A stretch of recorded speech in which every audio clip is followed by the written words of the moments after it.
and welcome to today's episode of Live Healthy Now. I'm excited to have oh God, I look completely lost. That's your fault. Take three. Right? Blame it on me. Ready, and action. Hi and welcome to today's episode of Live Healthy Now. I have with me a very special guest who I'm excited to talk about. We're on take 3 for starting because we keep making each other laugh and forgetting what to say. So here we go with Andy Caine, who is joining us to talk all things men's health, because although I do specialise in women's health, I am fully inclusive. I want to help everyone to improve their health and live a stronger life. And as we run up to celebrating Men's International Day on the 19th of November, I thought Andy would be a brilliant guest to dive into men's mental health, men's wellbeing, men's resilience, and all things that Andy covers, which he'll share with us as we go through today's conversation. So welcome to the podcast, Andy.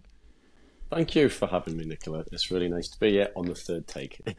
Yeah, you're very welcome. We'll keep it together. And he's also joining from Greece as well on his travels with some of the work that he does. So yeah, I appreciate you calling in from somewhere very warm and sunny on your travels. So just to kick us off, one of the things I do, Andy, at the beginning of the podcast is ask the guest to share what their most impactful healthy habit is, just so we can get to know a little bit about you. Well, for me, it's definitely ice baths. And the way I work that into my daily routine, it's a daily thing for me. And it is, I wake up in the morning, first thing, 6:30, 6:15, and no matter what it doesn't really matter on the weather, really getting into an ice bath, but literally I get straight out of bed, straight downstairs, out the door, and it sounds crazy. In the summer, I climb into a freezer that I've turned on and frozen, drop the temperature of the water inside it. And then in the winter, I just have the big ice tub sitting outside in the air temperature, keeping it cool. But that for me is like, that's like the most important part of my daily ritual. It's like a reset. It resets me mentally. It gives me that huge boost of the catecholamines, like the neural energy, if you want to call it, like my va-va-voom every day. That boosts, and it just gives me a real kind of.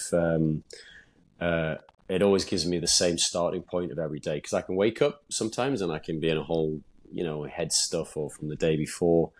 I can have stuff on my mind that's bugging me, which is totally normal as well. But as soon as you get into 3 degrees, 2 degrees water, you come straight out of this, or I come straight out of this. It just shuts off because you just feel the body. And this is the whole benefit of doing anything that embodies you, because it gets you out of your head. Because when you're in your body feeling something in the here and now, like sitting cold, then you're not able to exist up here. And it really just, it's the most important part of my routine. And with all the guys who, with nearly all of the experiences that I run, with all of the guys that I do one-to-one coaching with, all the men's retreats I work on and organize myself, that's like the first thing that I make sure the guys are, the men are engaging with. It's like, tell me your morning routine. What's it look like? I don't have one, Andy. It's like, right, okay, this is what we start with. You get out of bed and you go straight to the cold of some sort, whether it be cold shower, cold bath, cold whatever, cold snow if they live somewhere Arctic, which would be really cool. But yeah, that's my most important one. And I hated it at first, but now I'm super addicted to it and need it. Yeah, and how long do you stay in there for on average?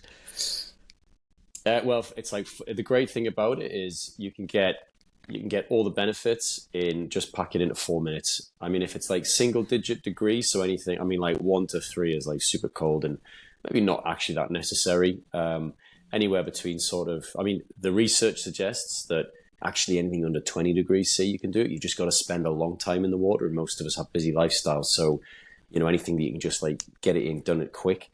And anything under 14 degrees C and under has the cold water impact on your body. But for me, it's like, I prefer single digits. So anywhere between 1 and 9 is great. I'll just get in there for 4 minutes, and you only need 11 minutes a week. And again, the research that's been run suggests that 11 minutes total a week. So you might want to split that into 3 sittings, just do like a Monday, Wednesday, Friday, have the weekend off, whatever. That's like the minimum needed. So you could do it in three sittings of 4 or whatever, But you need to give yourself at least sort of 2 minutes, really. Like it takes 45 seconds for the catecholamines to spike. And when I say catecholamines, I'm talking adrenaline, noradrenaline, dopamine, beta endorphins. It takes 45 seconds for those guys to spike, and then that boost, if you like, will have a prolonged effect over the next 3 to 4 hours. And then if you want to address metabolism, get your metabolism firing, then you need to spend a bit longer in the water. So that sort of kind of peaks around 3 minutes. But then after 4, it's like, right, okay, that's enough. Yeah. Well, I haven't quite worked up to that. So Andy and I had a But you tried it. conversation. You tried Yeah, it, didn't you? and I Yeah, you still give it am a shot. doing it. So I did Oh, well, try, hey, and I've stuck that's with all it. it is. Actually, you'd be very proud, because the only mornings that I've missed, and this is since I think early September, maybe when we last spoke, and Yeah. I was really inspired by Andy to commit to the cold water using my morning shower, and Mm. it still is difficult. I can't say that it's a comfortable thing, but that is part of the point, isn't it? It's getting comfortable with the discomfort. And I took your advice of exhaling when I put the cold water on, and timing it, and gradually adding some time on. I haven't built up much further than what I did after the initial few days, but I have been doing it every morning, apart from when I've odd time being away in a hotel or something, and didn't have the ability to hold the shower and control where the water went. But I can say that I do feel some benefit from it, and I definitely do feel a bit of the habit formation in that I want that feeling. You know, it's Mm. started to become a part of what I like to do, and my partner thinks I'm absolutely crazy, but I actually do want to do it, even though I know it's going to be painful putting the cold shower on to me. So yeah, I haven't quite got that far, and I haven't tried the ice baths, but hopefully at some point I will be brave enough to give it a go. And Oh, that good that's for a you. huge I'm part proud you of stuck at what that. you do. Yeah. Yeah. So yeah, 2 months in, and I'm still doing it, and I feel as though I'm committed to it now, just being a part of what I do. And I'm with you on the morning routine. It doesn't necessarily have to be a really rigid or long routine, but having some kind of routine. I talk about doing something mindful, something with movement, and something to really set your mindset as well, you know, with some kind of maybe affirmations or intention Hmm. setting, and just, you know, a visioning's a great one that I like to start off with for that piece. But yeah, all helping to get you set and powered up for the day. So tell us a little bit then about, you know, Men's International Day, and the support that you are so passionate about giving to men. Yeah, I mean, um, yes, IMD for me, I guess 4 years ago, I'd have probably poo-pooed it. I'd have had the attitude of, well, just over 4 years ago, of like, oh, come on, toughen up, stop being soft, sleep when I'm dead. Um, and that came from, the the upbringing I was brought up into, perfectly normal Northeast, the attitude as a man, I don't feel, I don't show my emotions. Certainly don't admit when I'm breaking or not coping. And that all came to a head, like this suppression. And actually, the suppression of that was also kind of a denial of what I wanted as well, and what I needed. And it was always this kind of feeling that I needed to meet expectations in my life around me that might have been imposed by society or parents or whatever. And it was actually all stories in my head. And it came to a head literally 4 years ago, 2019, where my career, I started off as an international athlete, running for Great Britain, senior level. Then I went into work at Nike. Then I went to manage elite athletes for 5 years at the Great Run Company. Then I went into Puma, and then I went to Foot Locker. So big organizations, that you associate with being the best and kind of the win at all costs, and, pushing for results. And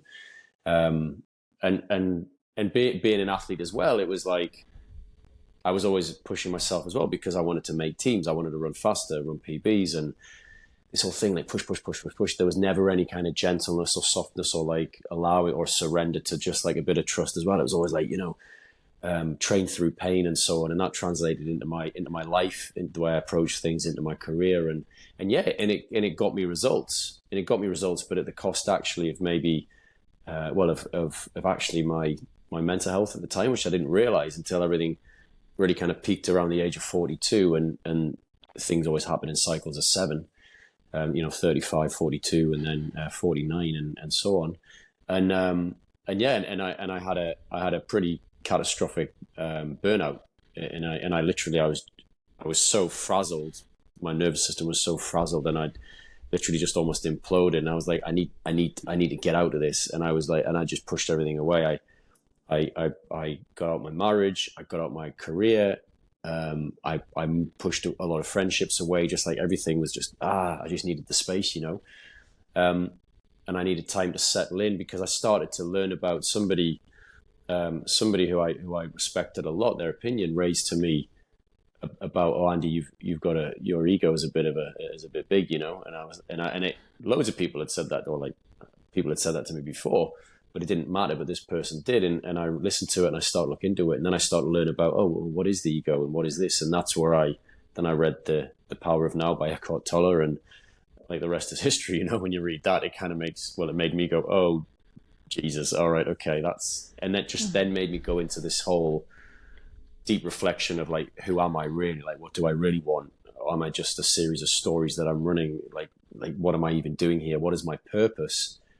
And being in these big corporations, chasing the number, push all the time. It's like, what am I doing this for? Like, really? Is this like, give them a pound of flesh and then retire at 65, what, and then live? Or be dead like the year after, because I just, like, the body goes, and so I got into this really difficult space where I quit, essentially got out of my life, and wanted to do some work on myself. And then COVID happened, and then I got stuck, couldn't get work for 12 months, as everybody had their story from COVID, right? And yeah, and I ended up in a real deep hole of depression, actually, where essentially my identity had been taken away from every part of me. Like identity as a husband, identity as a friend, identity as, I wasn't an athlete anymore. Identity is this, like, your job title on LinkedIn, or VP of this, and head of sales for this, whatever, and money as well, because I was going through divorce and no job. Like, money was down the spout, so like everything that was like I'd labeled as important was gone, and I was left with just this like shit. As I'm just left with this, like, what this, and I don't like this. And so then I went to start to do some really deep reflective work. I started to learn about this and the relationship to my body, my heart, what I really wanted, and then learning all about everything. And it's just a massive rabbit hole of actually, people call it spirituality, and I agree with that. I call spirituality actually like, how much do I understand me? Like, who am I? And then ultimately, when I know who I am, when I really am, when I am really sure who I am, what I want, what my boundaries are, what I'm good with, what I'm not good with, how I communicate. When I get this sorted out, then I'm confident to go out into the world and then be authentically who I am, without the fear of judgment or needing to fit in. It's like, hey, if you don't like this, then I'm sorry, but this is me. But I know I've cleaned me up as well at the same time, Yeah. So then when I learned all of this, I was like, oh wow, like, this is why are we not taught this as children? At school, like, this is the most important thing. How do you drive this? How do you drive this thing that you're born into? And yeah, and it just made me think, wow, there must be so many other people in this situation. Like what do I know? I know corporate, and I know guys in my position. And I was like, this is where I need to go. And I didn't know what it looked like. I didn't know how to do it. And I'm like, who am I? Like, at the age of 45, like, what, restarting again? Like, now I'm supposed to have all the boxes ticked now, right? And so I was like, okay, I need some space to work this out. So I decided to walk from John O'Groats to Land's End last year. Actually, as we're talking now, I was in the Lake District actually about now, and 900 miles. And I wanted to raise awareness for men's mental health and suicide prevention. And a lot of guys walked with me on the way down, even people you and I know, Nicola, and so many people actually from our industry. Like, I could rack off a ton of names now, and you'd be like, yep, know them. And it was just like, so many people came to me and like sent me private messages saying, Andy, I'm really impressed you're doing this. It's given me a bit of a voice as well, even though I didn't tell anyone. It's like, I'm going through the same stuff. And then I ended up coming out of that and going, right, okay, this is what I'm going to do. I want to go into corporate businesses, and I want to help people understand how to connect to this, like what is this, and then ultimately how they can connect with others. And then also I want to help guys one-to-one coaching, which again, it's like I'm a bit averse to this coach work because I'm like, yeah, I don't know, it pushes against me a bit. I don't want to call myself a coach. It's because actually the answers are in all of us, and they're not outside. It's almost like the guidance of being able to find those answers, and also to run men's retreats specifically for men. And then I start through this year, I've helped support, facilitate on a lot of men's retreats, and actually got my first one launching in Blanchland in Northumberland, which we both know. Like we were saying at the start before it came on, and ironically, actually, it's on the same weekend as International Men's Day, so I'm really excited about that. And again, it's all about optimizing. How do we optimize ourselves as human beings through mind, through body, through breath, through nutrition, through sleep? Real core pillars through daylight. That we just forget nature. Like the answers are really simple, are super simple. We overcomplicate things, mainly by looking at these things that we're communicating on now. They're designed to pull us in. They're not designed to let us go and be alone. So, and it's been amazing. And since I put my stake in the ground and was like, this is what I'm doing, then everything just kind of came, and I've not had to push against any doors, which has been amazing. It's been really, really, really humbling as well. Actually, it's been beautiful. Yeah. That's me. Yeah, I've loved watching your journey, and obviously you and I have chatted a few times, and we reconnected because we'd worked together many years ago at Nike, and I saw your walk. Someone had told me about it, and that's when I'd reached out as well, or started to follow you initially. And what you spoke about going back to 2019 when you first realised that you weren't well, that there was something not right with how you felt and how you were living. Like up to that point, had you seen, stuff about personal development, like what you're in now, and wellness and finding your purpose and so on? Because that isn't an obvious thing that's in front of many people, especially men, is it? Yeah, and that would have been again something I would have utterly poo-pooed and laughed at. Like if I went back now 5 years and had a chat with my 5 year younger self, I'd probably get into a fight with him. he would probably try and laugh me out of the room. But at the time when I was in it, I didn't know. I didn't really understand what the problem was. I didn't know that lack of fulfillment deep down. And this is this thing around actually where your truth is. So you can't really see here, but I'm touching my chest, like my heart. This is where my truth is, and what I really want. Now this thing up here is the thing that kind of listens to limiting beliefs and says, oh, just do what you're supposed to do and conform, or you go to university, get a job in a corporate, climb the ladder, fly up the top, and then get out at 65. And but it's this sense of purpose, this sense of actually, am I doing some good? Am I giving something back? And this is the thing that kind of missed it for me, because I was driven by ego and driven by achievements and job titles and money and cars and the perks, right? The things that are dangled in front of us to keep us in there. It was pushing down. It was pushing this feeling down of but this isn't what I want to do. And it's like asking. I mean, we've both got children, right? And it's like asking our children, say, "Oh, what do you want to be?" And it's like children will dream. They'll say, "Oh, I want to be this and I want to be that." And why? It's not like they're thinking it. It's just like they've got these big dreams, and where the dreams come from, they come from down here. But at some point where fed into a head, oh, you can't do that. You'll never be this. You'll never be that. Just do this. Just get a job. And I've had people in my life tell me this. And it's like, and eventually you give in, and you just conform. And eventually, and that's what happens then through your life. You distance yourself from your dreams, what you really wanted to be. And then you end up getting, it's too late. And then this deep dissatisfaction then turns to kind of resentment, and it turns to sadness, unhappiness. And then what do we do to mask the unhappiness? Because we're not addressing the pain, like the psychological pain. What do we do to mask?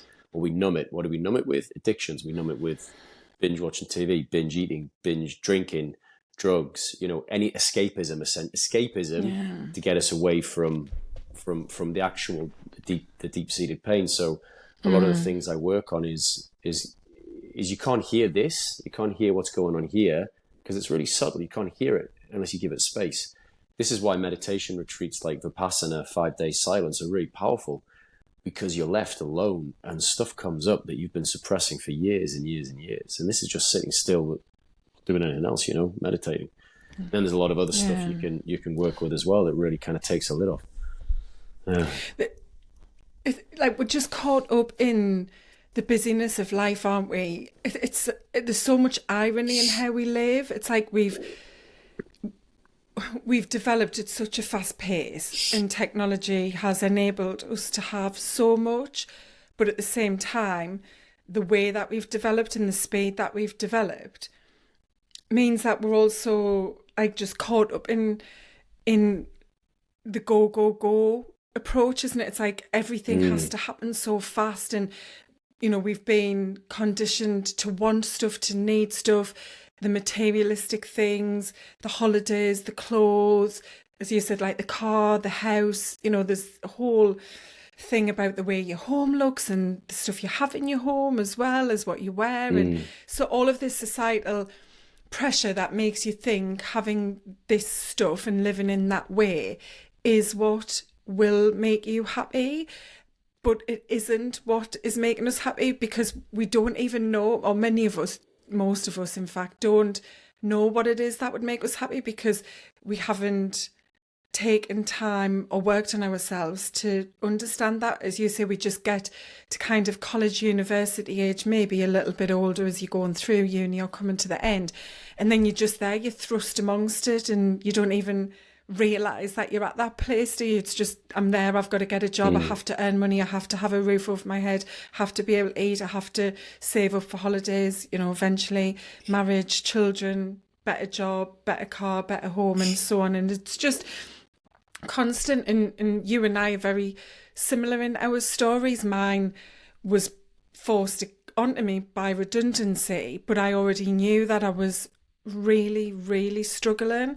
And I was 45 as well, and thought, oh my God, what am I going to do? But at the same time, something just lit in me that went, I have to start to live, because I'd had things happen leading up to that had started to create thoughts of, this can't be how my life is, this isn't easy, I don't want to go back to how it was pre-COVID, and so on. And that's the sad thing, a lot of people don't reach that place of getting clear about their purpose and their values and what will help them to be happy, unless it's forced on them, either through ill health of a loved one, or loss of a loved one, or some other big life circumstance, like you burnt out. And you hear that from a lot of people that hit burnout and just think, God, this could have been so much worse.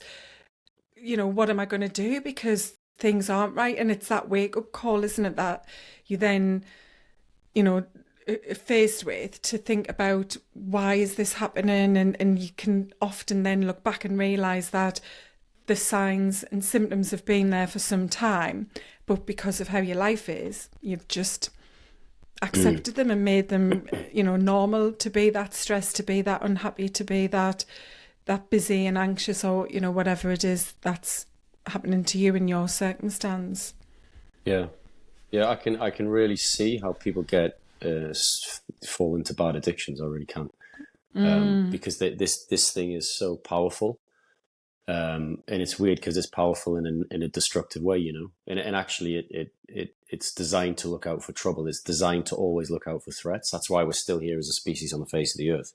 If it was designed to just look at the happy things and be fluffy all the time, we'd have died out millions of years ago, because we would have been looking at clouds and flowers instead of keeping an eye out for tigers in the grass, So like we've got this creation in here which is designed to look for trouble and look for problems. So even when things are going well, like if you go looking for trouble in here, you'll find stories, you'll find things to link up and go, yep, told you so. So where'd you get that from? And how many this is where communication in relationships as well, and assumptions, even in business, It's like it's checking in with people, actually saying, "Hey, Nicola, um, I'd like to raise something with you the other day that you mentioned this, and it brought this feeling up in me, and I just want to make you aware of it."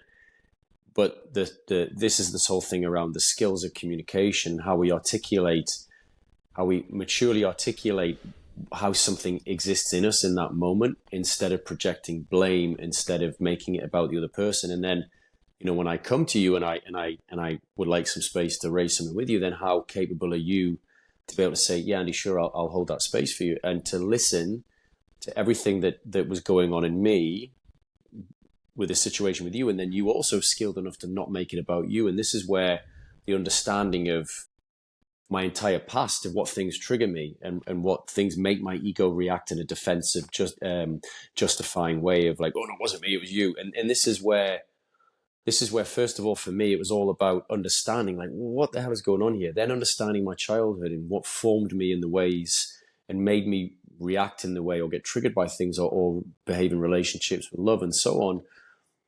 Then I understood that, and then it's like, oh my god. And then it's like, how do you communicate this? So like all this stuff inside me is like, how do I communicate it? No, actually, and I did a great course called Nonviolent Communication. Really incredible, and it is really just realigned the way I see situations with people now. And also this whole thing around mindset of being judgmental and being curious. Society now is so judgmental. Like, hands up, still there. Like, we judge all the time. I judge, I see it all the time, but at the same time, it's like I've really managed to make a big shift in that, to become more curious now.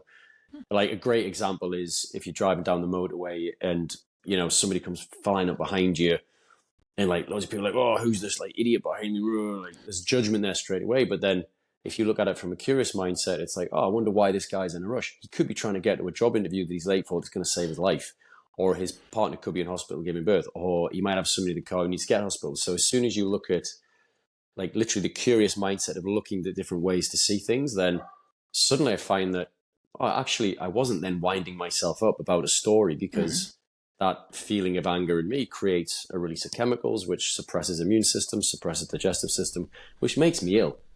And the more we allow ourselves to get stressed, as you mentioned resilience at the start of this, the more we allow ourselves to get stressed most of the time by situations that aren't even true, we're just flooding our system with chemicals that are designed to turn our systems off and others on, like fight or flight response, And when we become stressed all the time, this is what puts us into poor health. This is what makes us go and eat a bag of donuts or a packet of Marylands, or hit the bottle, or whatever, sit and eat a tub of Haagen-Dazs. Yep, can still do that. Yeah, but you do it So because yeah. you know you're doing it. It's not just a reaction, is it? A subconscious habit. And yeah, I mean, I But can it's not good associate for with us. so It's much. like why? Yeah, yeah. Yeah. And well, And because yet we've we allow learned that ourselves to do it. behavior. Yeah.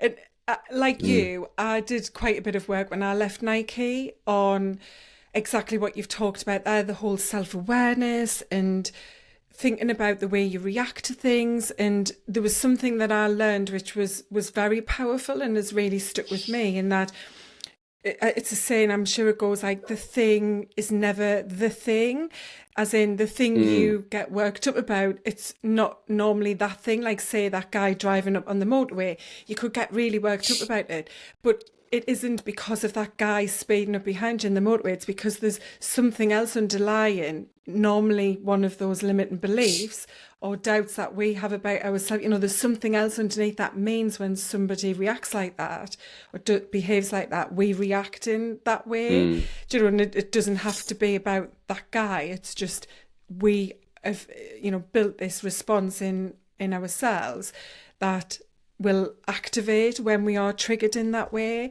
And I was kind of smiling to myself when you were talking about that example, and just that whole piece about just making assumptions of what's going on with somebody else, because I now try to do this, and like you, I'm not perfect. We've got whole childhood and a lot of adulthood where we've really formed these behaviors in our Mm. subconscious mind, so it takes a lot of intentional work to change that, doesn't it? But my daughter would say, like, I get wrong for not beeping the horn, for example, when we're driving, say, to school, and I'll say, yeah, because, that person could have had a phone call this morning, and she's like, oh my God, you just have to try and make everything really positive. Just beep the horn, come on, show us.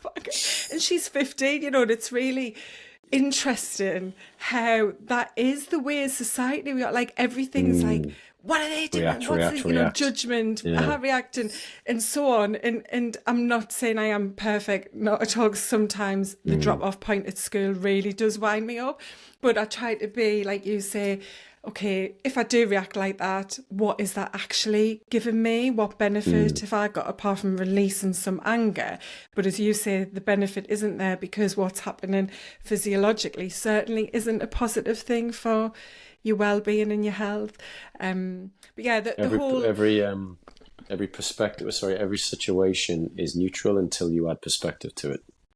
exactly, yeah, and it's your take on it, Yeah. isn't it? And Yeah, right. there's so much of what you and I have spoke about before, and what you're sharing now is about how we form as children, and obviously, there can be other life events which add on to that as we grow in age, but the majority of how we are is formed in early childhood. And it does always come to me how much is missed in education with kids as they grow up, Mm. about emotional awareness and self-acceptance and self-compassion and understanding who you are and things like that. It's just completely missed. And it's really interesting when you are aware of all of this as a parent to then look at your kids, isn't it, and think, God, yeah, I can see how the way things are and what they're taught and what goes on in the world can make you become that type of person that is very reactive, that struggles to communicate effectively, that potentially goes on to have a challenge with relationships because of how you are, because you haven't really been taught anything else, which is a big part of my vision, is helping mothers, especially, women, to role model to their kids a healthy lifestyle, because Mhm. the more we show the younger generation how valuable it is to take care of yourself and the impact that has on your life and being happy, the more natural it will become for them to grow up with those things as habits for themselves, and hopefully, Yeah. reduce some of the challenges that we are facing, because that's the reality of it, isn't it? We are at quite a difficult place in time, not to be pessimistic, but we are facing lots of different health challenges, mentally and physically, for men and women. And so that kind of I think it's shifts, it's maybe, quite an yeah, go on. exciting. I find it quite an exciting time, as in I feel we're on the edge of a bit of a precipice, as in like it feels so intense, and there's such an awareness now of maybe not seeing that everything out there is actually gospel, and there are simpler, easier ways, and people are becoming much more aware. People are becoming much more connected to themselves and much more aware of actually, maybe actually getting out in nature is probably a good idea. Maybe I can slow down a bit. Actually, the pandemic that was kind of one of the positives. In the middle of all the negatives, Yeah. it was giving a lot of people got out into nature. Like, which was amazing. And so many people, and the big resignation that came off the back of that was because people realized that there was more to life than grinding away in a job. And so many people left their jobs, like millions and millions left their jobs. It's just like, wow, there's something else. Like, I want to do something else. So that because everyone was forced into that, it was almost like a global Vipassana meditation retreat for 2 years or whatever it was. Everybody was forced into isolation, into solitude. I mean, this is the difference between solitude and isolation. Isolation is negative. It has a negative impact on our health.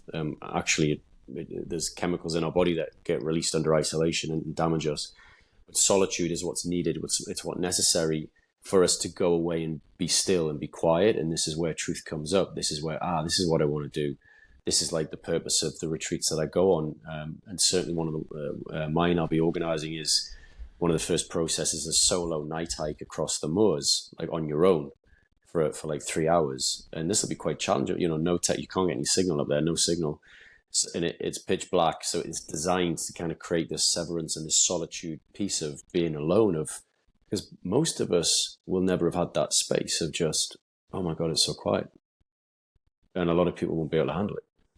A lot of people say to me, Yeah. "I can't do that, Andy. I can't be alone with my thoughts for 3 hours. What are you talking about?" I'm like, you need to come. It's exactly what you Yeah. need. You need 5 hours I then, know. And not 3 hours, I'm not sure I would fancy being on the moors in the dark by myself, but yeah, I completely get what it Yeah. is you're working towards and why these are such good tools and techniques to Just practice and simple have a go practices, at. yeah. Yeah. Yeah. Dead And simple. I think, uh, you know, you're right. It is an exciting time. When I decided to launch my business, I did feel as though it was the right time for so many reasons. I feel as though the pandemic did Mm.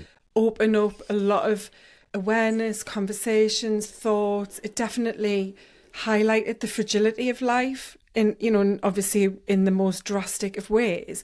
For many people, Mm. it was that first glimpse, I guess, of your own mortality and how easily things can change, not necessarily through death, but just how quickly our world shifted.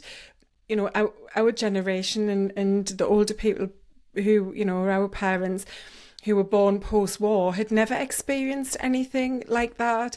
And I think in a lot of positive ways, it's helped people to reconsider themselves and their life and look at how to make positive changes.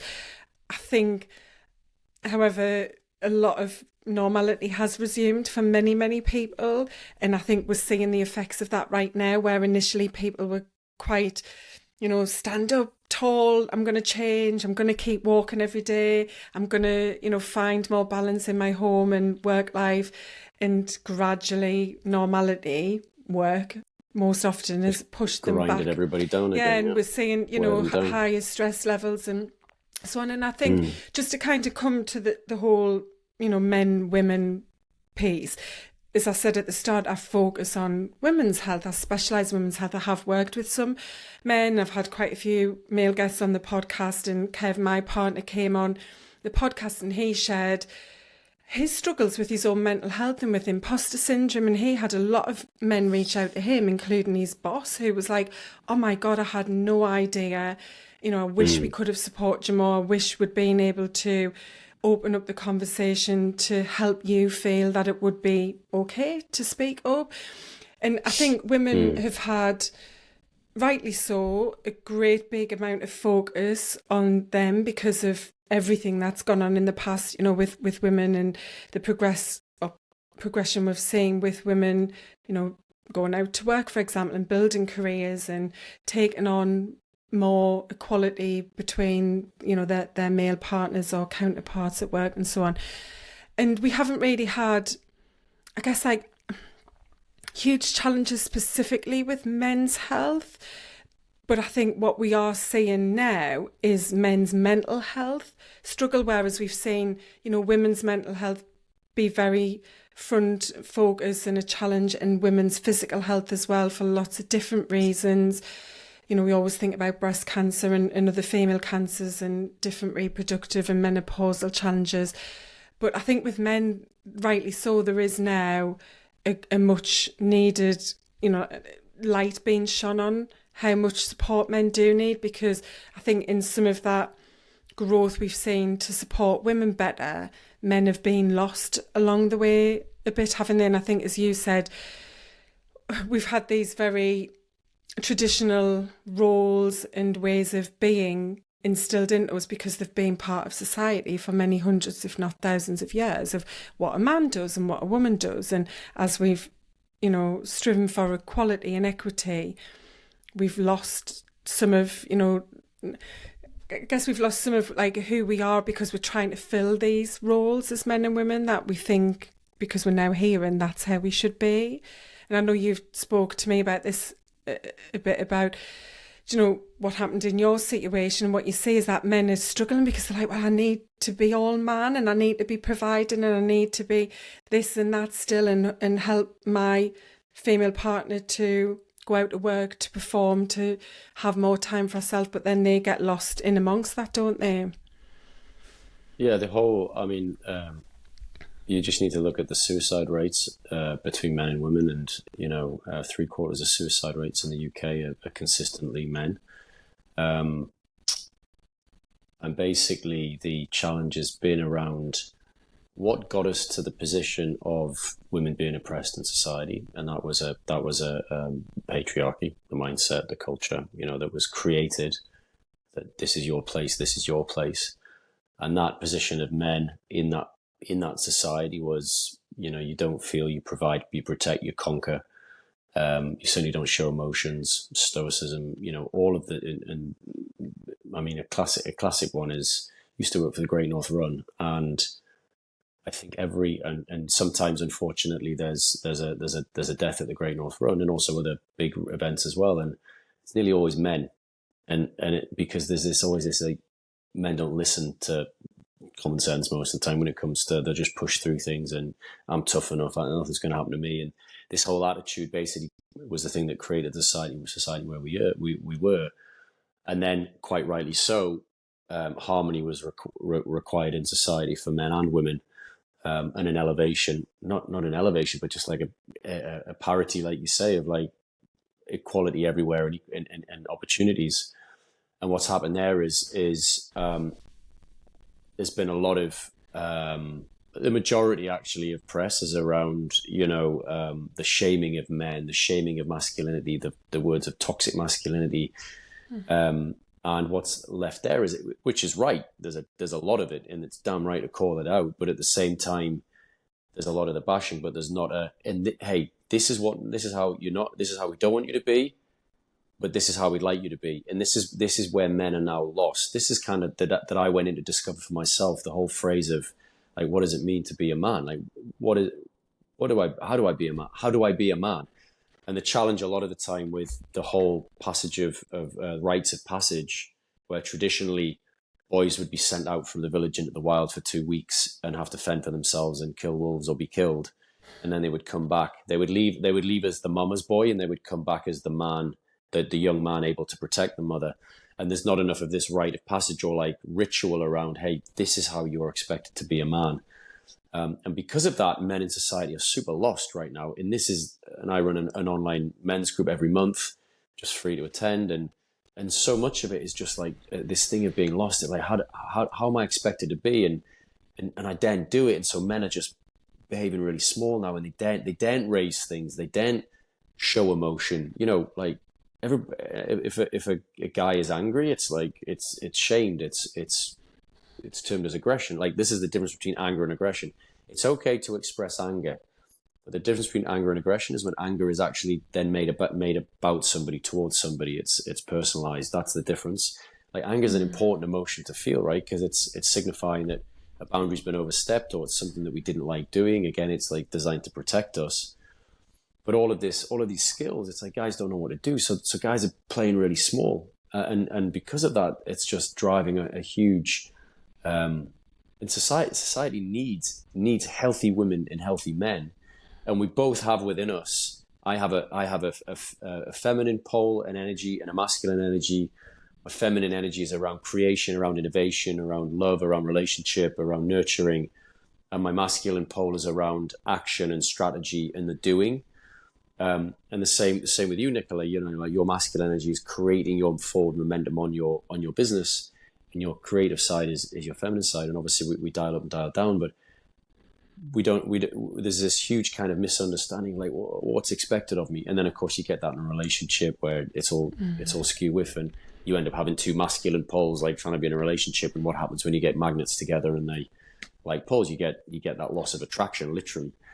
But again, this is where, like, the relationships aren't stepping up into their like strong feminine or strong masculine, to be able to allow the other person to relax more into their originality, if you like. And when you go into this side of things, it's like, so there's a ton of direction needed. And this is what all these men's retreats are that I go on, giving guys an understanding of actually, like, what's going on in their psychology, their immature aspects, their little boy psychology. They haven't grown up yet, and they still behave like Peter Pans or little boys. And understanding their shadow elements to then bring out, to then mature them into, okay, right, I reckon awareness we were talking about. It's like, can guys be more aware of their behaviors, what's driving it, what's in the shadows, how does that show, how does it come out? And when you bring your subconscious into the conscious, if you don't bring your subconscious into the conscious, then it will constantly pull the strings from the sidelines. and that's really important, to understand all aspects of me, good or bad, to put it out all on the table, and then I know what I'm playing with, and so do others. So there's this real need in society for helping men to understand what it is that actually is expected now of them and how to be. Yeah. And I think it's very similar for women as well, in that certainly for me, I felt as though there was a lot of expectation to perform and to push and to be quite masculine, which I didn't know was happening at the time. It's only as I've done the work on myself that I've realised, that being in corporate, that pressure of having to perform, having to deliver, having to make decisions, having to be seen to be, someone of power and stature and all of that. And then you do take that back into your home. And I think as women were evolving as well and their roles in society changing, it felt like that's what was meant to happen. That women are meant to be making decisions and standing up for themselves, and yes, doing that, but as you say, not going to the extreme of one side. And that it's kind of, women have moved more, maybe too far into that masculine zone, and men likewise have moved closer into that feminine, but in a lost kind of way for both sexes. And you're right, the awareness is where you start from, because once you do understand how your habits are formed, how your beliefs are creating those habits and driving your behaviours as well, and that's the reality of your life, that's the output you get, isn't it? That it's very powerful to step into the conscious mind and start to go, okay, so why do I react like that? And why am I thinking like that? And why do I actually want a job like that? And realising that that's not, in fact, who you are. It's just what you've fallen into along life's journey, isn't it? I mean, the reason why, when you said stepping into this kind of persona that you kind of rubbed up against, like pushed against your grain, if you like, of this, like, this real heavy masculinity, and actually what you were having to do is you were having to match we'll call it the immature, unhealthy masculine around you, the men around you behaving in strong, immature masculine ways. You were stepping up and matching that in that same style. So it was unhealthy for everybody. Like if men were healthy in business, men were displaying healthy masculine traits in business, and women equally so can do this. Like, it's amongst all of us, but it's a difference between healthy and unhealthy, and the unhealthy was having to be met with unhealthy, which just made things worse for everybody, Yeah. And I remember vividly hearing people like women getting promoted because, oh yeah, she's one of the boys, she drinks a beer. It's like, what? Oh my God. You mean she behaves like us? She behaves like immature men. Let's promote her, or it's like, and why? Because immature men aren't able to actually deal with and hold space for mature, healthy women. Like, that's the difference. And this is what, all the phrases that come with, oh, you're too emotional, you're too this and too that. It's because actually it's immature guys unable to actually be mature in the same way that these mature women are behaving. So it creates friction. Yeah, I know we could talk about this all day, because we pretty much have it in the past. So, so just kind of to wrap up, because the focus of this year's International Men's Day is on male suicide. You mentioned the monthly free call that you offer, and it's the work that you're doing, the awareness that you're raising, and others like you, which is helping towards reducing that male suicide rate to the goal of 0. We don't want anyone to take their life. It's trying to, as you say, normalise the conversation around mental health and challenges that males face, giving people safe space to talk, to, I think, very importantly, know that they're not alone, that some of what's going on up there in their head that they think is uncommon because others don't talk about it, they can realise is very common when they're amongst other men who are willing to talk. So yeah, I'd just love for people to be able to reach out, and if you're listening and you have a male in your life or at work, and please do connect with Andy on LinkedIn. He'll give you his details and I'll pop them in the show notes, and tell people about this support group, because we do want to normalise men being able to say, actually, I'm not sure if I'm all right, but I know I definitely want to feel better, and how can I get there? So yeah, just tell everyone where they can connect and find out more about the work that you're doing, and the amazing retreats as well. Yeah. So LinkedIn, Andy Caine. My website is inthenowhow.com. And Instagram, Passage of Men, which was my walk last year, but everything's on there. So yeah, plenty of ways you can get in touch. And yeah, the next men's monthly group is the 27th of November. And and it's open to anybody and everybody who, it's actually called Not Having My Shit Together, men's online group, because yeah, it's just a nice space to come, and confidential, it's honest, it's open, a lot of ownership in there, accountability, so everything that goes on in there stays within the room. And yeah, I get amazing guys every week, and they've all got the same shit going on, and Yeah. that's what actually helps to alleviate the kind of the lone wolfing it, which is what a lot of guys do, thinking that they're the only ones struggling with this problem, or it's them against the world. And again, like, hands up, I was there. And so just the shared, the commonality, if you like, and the sharing of the same stuff, and it really has. I get really nice feedback after the groups, and I do a lot of these myself, and they're really helpful. Yeah. So thank you. Oh, amazing. Yeah, thanks for sharing that. So we're all about trying to build healthy habits on the podcast. And I think for me, the biggest thing that's coming through from this conversation is that self-curiosity. I think maybe try over the next few days just to get curious with some of what comes up in your head, how you react, because that's all habitual. It's all there in our subconscious mind. And just start by being curious about it and thinking, is that serving you in the way you want to? Is it helping you to be healthy? Is it contributing to the happy life that you want? And then from that point, you can start to think about what you might want to change and create some different habits and different ways of responding. So, yeah, that would be, I think, the biggest advice I would give. I don't know if you want to add anything to that, to help people take a first step towards improving how they feel. Yeah, ice bath was a great one for me. I do ice, and then I do movement, coffee, meditation. Journaling is really useful in the morning if you wake up with a head full of stuff. So many different tools and techniques that you could apply, and just start with one. Just start with maybe one thing that would help you. So thank you again, Andy. I've really appreciated, and hopefully this episode can really connect with lots more men and help them see that there is support out there, and they can really change how they feel and make improvements to live a much healthier, happier life.